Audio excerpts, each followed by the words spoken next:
What's going on, Browns fans? Welcome to the Cleveland Pulse YouTube channel. Today, we are bringing you a Hangover Monday after your Browns lost to the Baltimore Ravens in Week 12, 10 to, I believe, 16. Sorry, just need to pull that up really quickly. In a very devastating loss in spectacular fashion. A lot of bad things to talk about, obviously, and very seldom what should be a lot more good stuff to talk about on one side of the ball, but obviously, we're going to be airing our grievances and such, and so I don't imagine this being a very uplifting episode or video or whatever. Jeff and I have already, discussed and had talks at length, but obviously, we're going to air these ones out and let us speak, and then you guys hit us up in the comments. So with that being said, make sure that you guys do subscribe, hit that like button, hit the bell notification, and do leave us your comments. Obviously, this is going to be one to talk about for sure, especially with what I can perceive happening in this one. But Jeff, Hangover Monday, how are you doing? So our last 5 games, we've scored 10 points or less 4 out of our last 5 games. Yeah. So, and the game that the outlier game is we scored 41, which granted we did have a defensive touchdown, very helpful, but this offense sucks. I don't understand it. We're going to talk about it. We're probably going to argue about it. There's no difference. Yeah. I understand preseason, you could go back and watch our videos. We hinted at multiple times. Our offensive line played like 95% of snaps last year. Yeah. Of course, they're going to be hurt this year. That's just, you're not going to have 2 years of great, offensive line health. Conklin's banged up.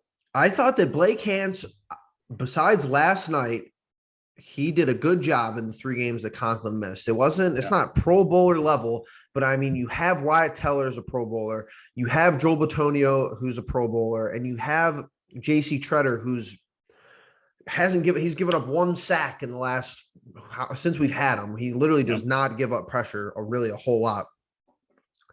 Wills is in the second year of him not really playing that position. He didn't play that position in college. Played on the other side. So we saw how hard it was when he went out for James Hudson and Blake Hance to try to work themselves over at that left tackle position. It's tough. It's absolutely tough, especially for a guy who played the right side for the majority of his career.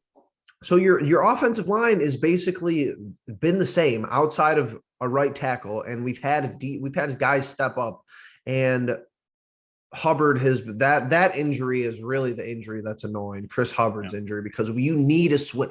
We saw it last year. You basically need a swing tackle in the NFL. I don't understand why, but you need one, and he was a big help. He would have been a big help, but we're at the point. But to your credit, Jeff, I do agree with you. I don't think Blake Hance, in his games, he was getting destroyed last night, but the 3 games on IR, he played good enough for us to win. Absolutely. And I agree with you on that. So it's tough to watch that happen, especially last night, but it is what it is. And I drove around a little bit today, had to go do some running around, and was listening to the radio, and one of the things I heard was just like, with the Jack Conklin news, that he will be out for the rest of this year with a torn patella tendon, and potentially, for what I heard, it may be the whole next season as well. Yeah. O-line depth is a huge thing, and that's something that I can't imagine us not addressing in the offseason, but we'll talk about that probably in the offseason. We should have we should have traded for someone, really, if you think about it. But so how many games are we into the no OBJ? This is the third, or this is the 4th game. The Bengals game was the first game, I believe, because we see all this immaculate, exquisite offensive play last year when he goes down. Haven't seen it, but at the same time, the offensive composition is exactly the same. Last night, you think Kareem Hunt's probably on a snap count? I think he was on some sort of. He wasn't out there a lot. He really wasn't. Didn't get his first snap until, I believe, 1 minute to before first quarter ends. But you have Chubb, you have the tight ends, you have Harrison Bryant with a great game before he gets hurt, and you have a 100-yard receiver. The first time since this is actually our first legit 100-yard receiver, because Donovan Peoples-Jones catching the 60-yard Hail Mary in a blowout against Arizona barely counts. But you have 100, he averaged 18 and a half yards a catch. So we're getting space, the blitz zero, the cover zero that they were running. We were get like 1 out of every 10 plays. It felt like we were getting something positive, and everything else was either a dumb scramble or Baker had no time, or the rhythm. I'm back to the I wish Stefanski would have never said nothing about the rhythm and timing, because every time I see a one read play, it makes my blood boil, because I know that there's no, I don't know. Please, you talk. I hear you. And you're jumping to the part of the conversation that I knew we were going to have, and I really wanted to save it for the second half. So what I'm just going to do really quickly is I'm going to get the praises out of the way for the defense. Obviously, the defense did very well last night. 4 interceptions and holding them to 16 points. 16, yeah. 15 was the Steelers game. Holding 2 divisional opponents to less than 20 points. We talked about 3. 3. We cannot. Our defense only plays well in division games. Our defense, when it does these games where they hold our opponents to less than 20 points, we need to win these games. It's unacceptable. And the turnover margin, unacceptable to not score points off of more than 1 and just 3 points. It's unacceptable. And that gets into the play calling, obviously, that we're going to get into. But like I said, rapid fire really quickly for the defense. Denzel Ward's probably worked himself into a contract. Ronnie Harrison, kind of up and down throughout the game. Grant Delpit gets his first career interception. Great for him. Great play. John Johnson gets another interception. I really thought that was going to be a flag for pass interference. It would have been if he didn't catch it. Yeah, but great play nonetheless. JOK, the dude's a monster. I don't know if you saw the clip, Jeff, of Tony Grossi talking dumb about him, where he was like, he's not that special. Oh, God. Dude's an idiot. I can't believe he said that. And he's not even healthy, and he's playing like that. Dude's shot out of a play. He's every so play. Good. And Delpit makes a good play, but the Andrews touchdown, he was out of place. So another guy who's young, but what did I say? What did I say in the pregame? Go check the pregame. I'll link it in there. It's not about bringing pressure. It's about making a tackle. If we bring people and he spins out of it, it's someone's open downfield. He runs for 40 yards. It's over. I mean, it's not, you have to have sure-handed tacklers. It's not about sending pressure. It's about missing tackles. We could not tackle Lamar in the backfield. Davion was one of the lowest graded players because of that, I believe. And he played fine. Fine. Yeah, it was a tough blow to watch that. Honestly, Greg Newsom played well as well. Anyone else I'm missing? Miles played well. Really saw him really hustle. The D tackles, I thought, did a good job with the run, believe it or not. Yeah, until the end when we all knew they were going to run and they still did it. Right. All right. Did I miss anyone on defense before we go back? Njoku had a good game. Oh yeah. Defense. Yeah. Yeah. And do you have anything about the defense before we get to that? The defense it still boggles my mind that John Johnson played like 60% of the snaps with Brandon Staley and the Rams in the box, and we use him as like this deep safety, which he's getting better at. But you see on some of these run plays, we put him up at the line of scrimmage and he makes good plays, and then the next play he's like 20 yards off the ball. Joe Woods is fine. In divisional games, he's fine. It's just no, the defense is fine. Let's move. Let's go on. Yeah, I think we're gonna hang a little bit on the offense. So we'll stick with the positives for now, because I believe this is just going to be all negatives after this point.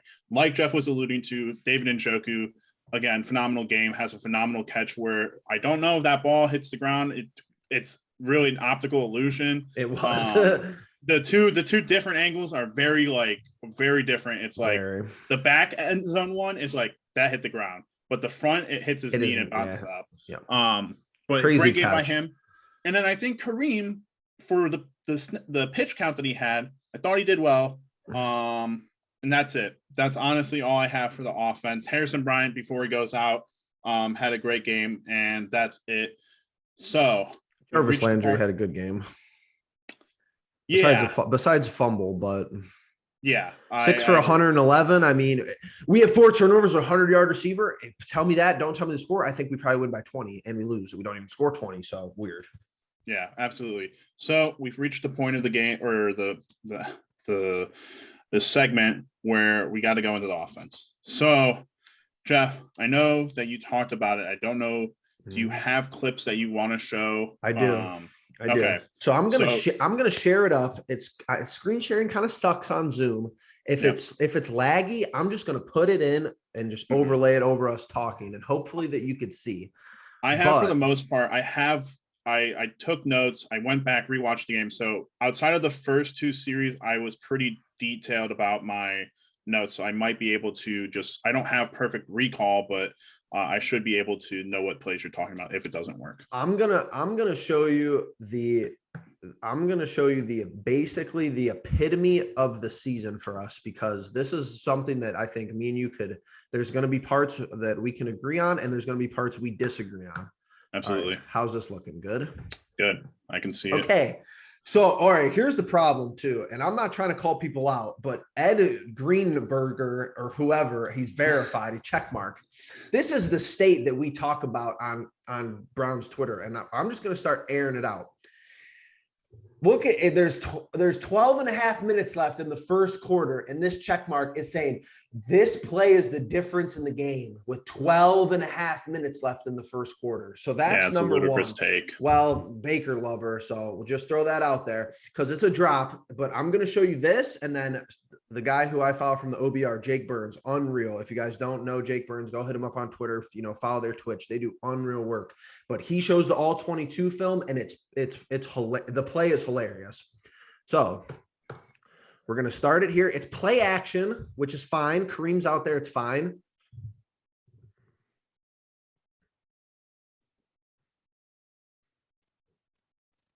Drop. Yeah. Technically a drop, right? But Yeah. if you actually, so here's the problem with this play for me.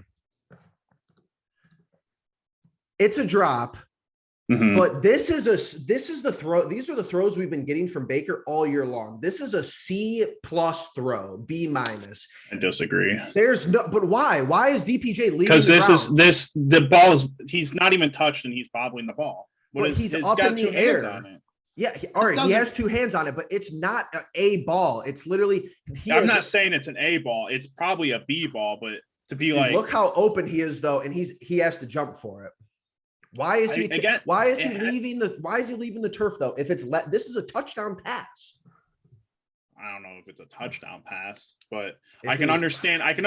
Like, yes, if we're gonna be nitpicky about it, yeah, should he have thrown it a little bit under or a little bit lower? Then yeah, sure, but it hit DPJ in the hands. It's a drop. All right, here's your all 22 film, because you see it a little bit on that view. You see it a little bit, but here shows the incompetence, and Baker is going to throw that ball, but you see the all 22 film, and it's still, in a perfect world, let's just say there's 100%, makes the best read every time quarterback. It's still the wrong read. You're going to disagree with me, but it's still the wrong read. Watch the tight ends.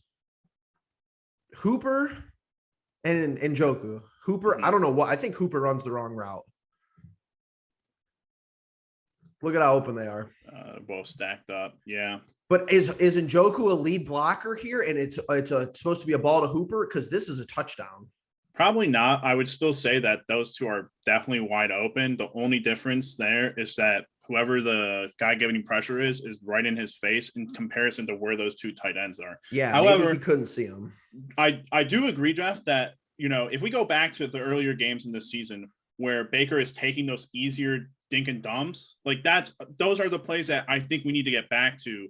But those are the plays we hated 6 weeks ago. Exactly. But that's the problem. We go back and forth on, all right, we want to take more plays down the field. We want more air yards. And then we get away from the easy dink and dunks where we did in week 2 or week 3. Mm-hmm. And that's what happens. And unfortunately, yeah, is that a play where that's a great view? I've always found it so interesting how some of these guys get the other views, what you would call the sideline views, in film. Because the views that you get, like you were alluding to the first video, that's definitely it's just like you look at that play and it's like DPJ needs to catch that ball. Well, you're right. He needs to catch that ball, but to your point, David Njoku, Austin Hooper, I don't know how, we're not on the field and I can't see. And we know Baker, he's a short guy. So to throw that ball over the top of him, Yes. who knows? It is what it is. But we do that all the time. The play that he fumbled, it was a Kareem screen that was going to be a house call, and he just fumbled. And that's awful. Yeah, that's awful. And there's no excusing that. My problem, Jeff, with this offense, with the whole Baker point, and I'm sure this is what it's all centered around, is the whole Baker Mayfield thing. If we're both in the sense that, hey, I'm in the sense that, all right, he's playing hurt. There are things that are going wrong. I'm listening to guys on the radio go, there's mechanical stuff. I can't get into that. I don't know the quarterback position that well to get into that. But if other people are thinking, hey, that's going to affect his play, then why? And Jeff, I guess we're not even, I'm getting away to something that I wanted to talk about later. But if that's the case, what is Kevin Stefanski thinking realistically with Baker Mayfield, playing Baker Mayfield over Case Keenum? Because to your point, and to my point, I believe, the offensive game plan does not change dependent on the quarterbacks that we have currently. With Case Keenum, the Denver game, he does not do anything that I don't believe Baker Mayfield could do. I think he has one throw where he sits in the pocket a tad bit longer than Baker Mayfield. That's probably I think he had a couple throws that game. Yeah, and to be fair, we saw Baker do that in the Bengals game where we scored a ton of points, whatever. Mm-hmm. We talked about that. We raved about that, whatever. My point being is there a quarterback outside of, and this is the point I was making to you earlier, outside of the top two, Tom Brady, Aaron Rodgers, that changes this offense enough for Kevin Stefanski to either A, change play calling, or B, hand the play calling off? But we're at the point where let's just take pure stats. Let's just say Baker's, his numbers are all like high teens and in low 20s. Yes. So you're telling me half the league has quarterbacks that could have us at 6-6, and people want to give them 30, 35 mil. Why? If Baker doesn't drastically change this offense, then what's the point of even, like, that's my point, is that I don't want journeyman quarterbacks either. I don't think Case Keenum has us 10 and whatever the hell 2, but he doesn't have us any worse than 6-6. Yes, and that's where I agree with you. And this is what my point is about that. If we're 6-6 with Baker Mayfield and we feel like we could be 6-6 with Case Keenum, why does Kevin Stefanski feel the need? We took him out for the Denver game. We took him out for the Denver game. Why didn't we take him out for the Lions game? What is going short through? Week, just Kevin because Stefanski, it was a short week. Yeah, and that's fair. Kevin Stefanski, Andrew Berry. Jeff, this is a point that you've made in the past. They have no allegiance to Baker Mayfield. Zero. They have no allegiance to play Baker Mayfield. If anything, he's had Kevin Stefanski could have had the perfect opportunity potentially this week to not play Baker Mayfield after the whole fiasco about him walking off and whatever. Right. Not talking to media. If he feels that he is so hurt. But if there's something in Kevin Stefanski's mind saying that, hey, Baker gives us a better opportunity, then what are we missing? What are we missing as, just bystanders and fans, that for 11 out of the 12 games that we've played, Case Keenum has been the lacking of the two quarterbacks? I just think, and I don't want to get into conspiracy theories because that is fun and that's nice to do on Twitter, and people, you got to, it's nice. It's nice to think about, if some of the stuff that I see about how Stefanski and Barry, and it sounds like straight out of a movie, some of the stuff I see Browns fans talk about, that Stefanski, Barry, and Jimmy Haslam are all in cahoots to play Baker Mayfield till he basically can't walk because they want to move on from him so bad. If they're doing that, I'll be ready for the 30 for 30 in 20 years, or we can sit down and watch with our kids, because that's some diabolical next level shit. That's the case, which is a mess. All right.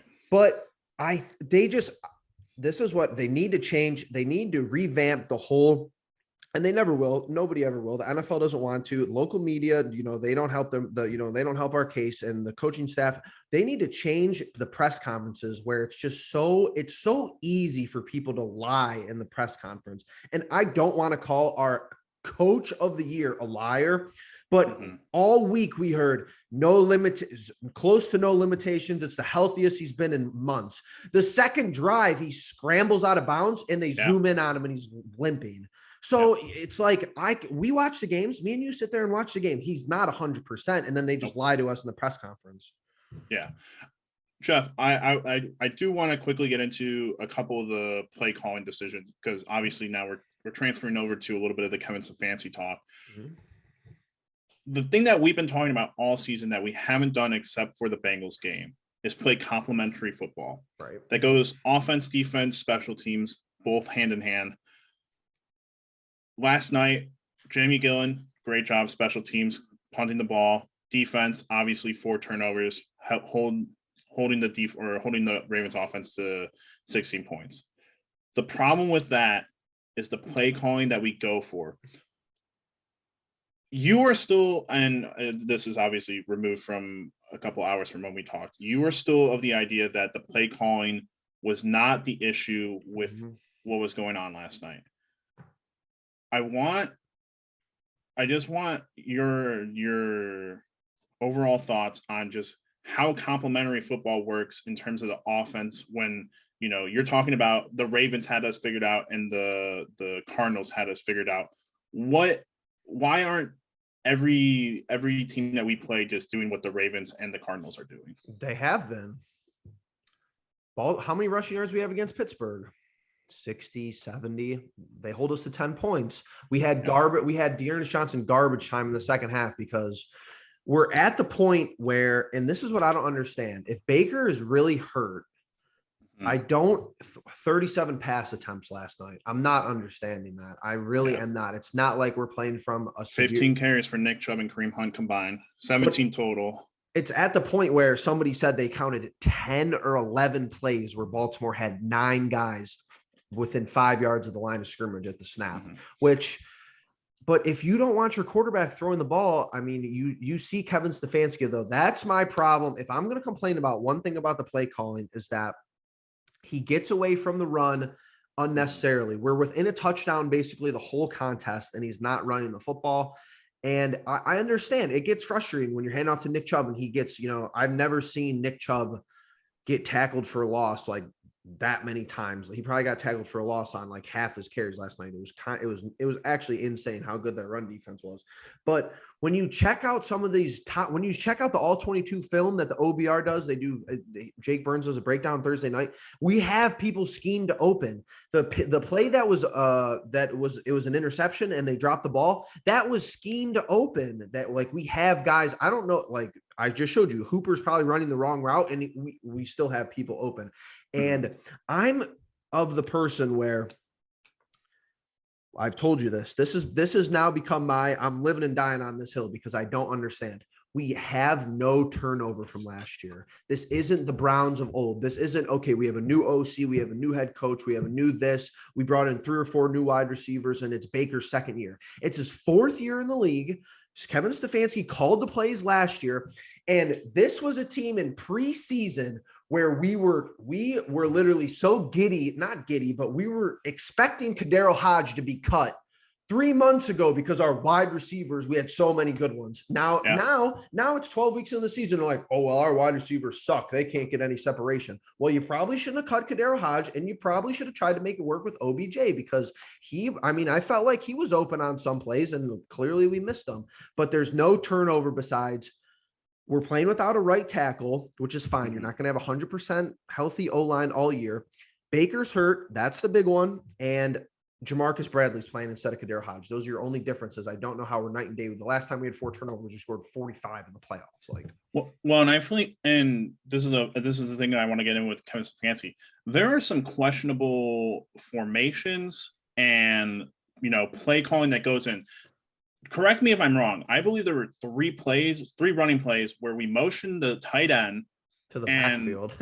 Patrick Queen. And I don't think it was to the. I'm not talking about those plays specifically, but we're motioning the tight end, and I watched Patrick Queen literally come up from his linebacker position and shoot the gap right as the play is getting called. That's just the play calling. Yeah, it was in the that's backfield. That's watching Bill Belichick coach the cornerback, I forget his name right now, in the Super Bowl practice right before the Super Bowl against the Seahawks to, hey, this dude's doing a slant, go in there and get the interception. That's just defensive play, or that's just defensive schemes right there. That's being, knowing the offense that well to be able to call out and be able to go and shoot that gap like he did a couple of times. And I think a couple of other players might have done.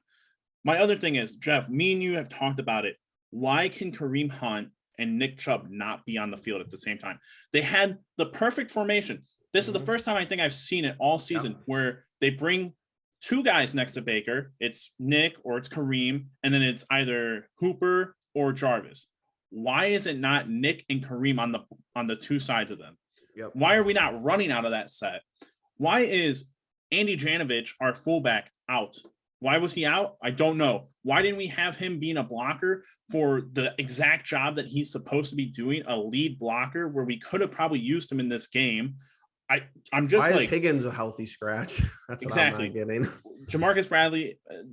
There's a lot of questionable things going on with Kevin Stefanski and what is happening with our offense. And again, I'm about to graduate college student. I'm not calling myself an expert, and I don't think any of us are calling ourselves experts. No. But we can all clearly see that there may be a time and a place for us to, and we're entering the bye week. There might be a time for us to switch the offensive play calling to the OC, who currently isn't doing anything. I don't think that's true, though. I don't think that's true. That's fair. You can explain your point after. But how many times did they go to Greg Roman up in the booth to go and praise him? Right. And how many times and obviously now I'm transferring out of Browns games. If you watch a Kansas City game, how often do you think they're talking about Eric Bieniemy? Yeah. And how many times are you watching a Patriots game and they talk about Josh McDaniels? We haven't had any sort of conversation about that with Alex Van Pelt. I don't know what his job is outside of the fact that I think he has the quarterback room, and he's the one who works with the mechanics on the quarterback room. I just think it's probably, that's why there's no transparency. That's what I'm saying. Let's revamp. We don't know nothing. I don't know anything. I don't know how much collaboration is going on midweek between Van Pelt and Stefanski. So I can't really comment on that. But to your point with going to the offensive coordinators, because I totally agree. I was nervous. Trust me. I was the first one to say that this is the root of the issue. If let's opt into the conclusion, the hypothetical conclusion that Stefanski is some power hungry dude who won't give up play calling, which is highly doubtful. But that's what I'm saying. There's really no evidence to support that, but he snuck it in because last year he came over and there was some discussion about it, but he opted, and this is a 200 IQ play if we're just buying into this hypothetical theory, because there was no real life, everything was online because of COVID. He opted to, all right, it's just going to be easier for me to call plays. So that he had that plan way from the outset, and he just hasn't given it up. But to your point of the OCs showing them, talking about it, great point, because Van Pelt, you're right. It's the illusion is Van Pelt does nothing. But let's look on the flip side, outside of Mahomes, because they do weird stuff over there and they have playmakers, so they can. You don't see Harbaugh and Roman snapping the ball to a wide receiver. They want Lamar Jackson. They want him under center. They want him in the shotgun every time. You don't see the Bills snapping the ball to a wide receiver. You don't see these elite teams. You think that Devontae Adams is taking snaps in Green Bay? No, we're at the point where we would rather have Jarvis Landry take a direct snap back-to-back weeks because of why? Reasons? Because we don't trust Baker Mayfield to take every single snap of the offensive football for us. That's what isn't adding up to me. Yeah, I don't know in that Jarvis Landry play call. I'm just telling you, I had such a visceral reaction to that play call when it happened. I just didn't know what he was doing. But the point of Baker taking the snaps, he quarterback sneaked last night, which was like what? Like I was shocked he didn't fumble on that play. I don't get it. Like I just don't get some of these play calls, and I don't get the formations. It's really just there's a lot of things going on with this offense that I feel like are very clearly, not all on Baker, but again, Baker needs to play better. So There's many no issues. if I'm coming off as Baker Mayfield did nothing wrong, then execute me in the comments. I want to hear the timestamp that I make it sound like Baker Mayfield is without flaws or without criticism, because he absolutely is. I shit you not, I went back, watched every play with my dad in the background, and me trying to go through every play. I'm boiling my blood pressure and everything watching it, but it takes 11 people.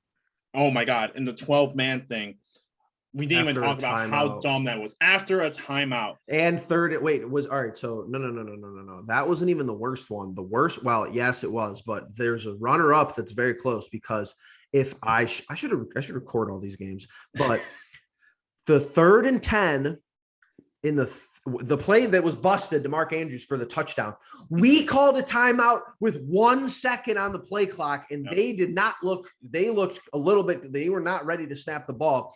And then we come out of the timeout on 3rd and 10, we give up that touchdown, but the 12-man on the field was, oh my God. Yeah. But backtracking, and it happens on both sides of the field, all 3 phases of the game. It takes 11 people. Obviously, the O-line is probably the hardest group of people to criticize for anything, especially on this team. Right. There needs to be some drastic overhaul in this bye week, because we're now at the point where you have 5 games left in the season. In order to match the amount of wins that you had last season, you need to win every single game. Mm-hmm. That means Baltimore comes to Cleveland in 2 weeks. If you lose that game, we'll be doing mock drafts. We're not even going to react to that game if we lose, we'll just start doing mocks. Yeah, we'll be picking Garrett Wilson to the Browns, whatever pick.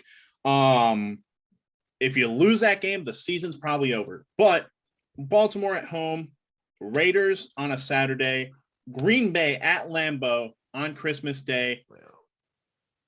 Sick. And then you got the Steelers at Heinz and Cincinnati coming back home. You have 3 more divisional games. You're 1-2. You could be 4-2. And hey, maybe that's good enough to win your division at this point in time. Yeah. But in order for that to happen, you're going to need to score more than 10 points and beat the teams that you're holding to 15 and 16. So I don't know what else to say, because at this point I'm as frustrated as everyone else, but there's a lot of things to go around. I didn't get into the whole Chubb thing because I love Chubb. He's obviously probably our best skilled player at this point in time, but he did have a couple of moments in the game where I thought he missed a hole or two. That's fine, whatever. Jarvis had a great game, had a couple of drops. He's getting paid the top dollar. And Austin Hooper getting paid top dollar we're watching him every week. I think it happens at least once or twice a game now where the ball hits his hands and he drops the ball.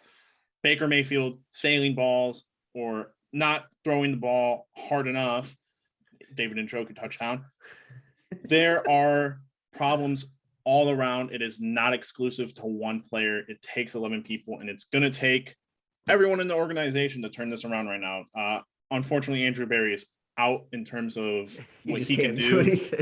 He's out. He's done everything he can. But top down, coaching wise, players wise, there's going to need to be some big overhaul. So Jeff, what else you got? Let's just think about last year though. Post OBJ injury, I would have never thought in that stretch of games that give it a year and we're playing a Sunday night game. And let's just think of the Sunday night game last year with Baltimore. Yeah. Mm-hmm. I would have never thought a year later where I am looking at my television and I am sitting there consciously and correctly thinking, if we don't get a pick 6, we need the defense to score or we're really not going to score. I don't know where. I would have never have guessed preseason and after the Chiefs game and then after the Chargers game, even after the Chargers game, which Baker was hurt, then after that, I would have never been to the point where when I see our offense trot onto the field, I just have no hope that we could even do anything and move the ball. It's so sad. It's not even really fun to watch. It's really No. a boring sport. It's like, oh, we have Jarvis taking the direct snap. I'm sitting there bored. It's like, I don't understand how it's, I'm so glad that there's no stress this weekend. We could just sit there and I could just Watch Cavs games. dude, let's go. Go Cavs tonight. Yeah, well, like you said, if it's very boring as of right now. I feel like I'd be fine if it was boring and complimentary football like we've seen in the past, like we saw last season, but I just 4 straight run plays, 4 straight pass plays in the series. It's just I don't think it's happening right now. And it is what it is. And we're gonna have to we can't even get a first down. We can't even the drive to win the game. Did we even get 10 yards? No. And we go rhythm and time. I understand it's drop, or whatever, pass, break up. Next Gen Stats is going to say some's a pass break. Like that's my problem with the drops is that you not every ball that hits the ground is a drop. The defense is out there to an extent. We do have bad drops, but the Ravens played good defense as well. We only scored 10 points. Absolutely. But then the fourth down to Njoku, all I was thinking was rhythm and timing because there was no other. Baker didn't try to extend the play or nothing. I know we try to get the ball to our athletic tight end in space, but to be fair, the ball he threw it away. He did fine, but yeah. To be fair, I believe they brought pressure-free guy right in his face. He had to get that ball away, but you're right. It's before the down marker on 4th down, and they're like we need the first. Well, we saw that with the Chargers game, and it's very poor play calling, and unfortunately, we are left with a minute left, so we can't run the ball at all. So it makes you one-dimensional. Every team knows you got to throw the ball. So, respect to them though. A lot of teams going to prevent D there, and they just brought the house 4 straight plays. They just brought blitzers. It was nuts. Absolutely. So, all right, Jeff. Anything else? No, we're good. All right. Well, for this one, we won't have we may have a Browns video maybe before the next game. We are on bye, so we may not talk about the Browns. I feel like we're going to probably try to just to make sure that we keep on the Browns, but Jacob Phillips could be coming back. We could talk about that.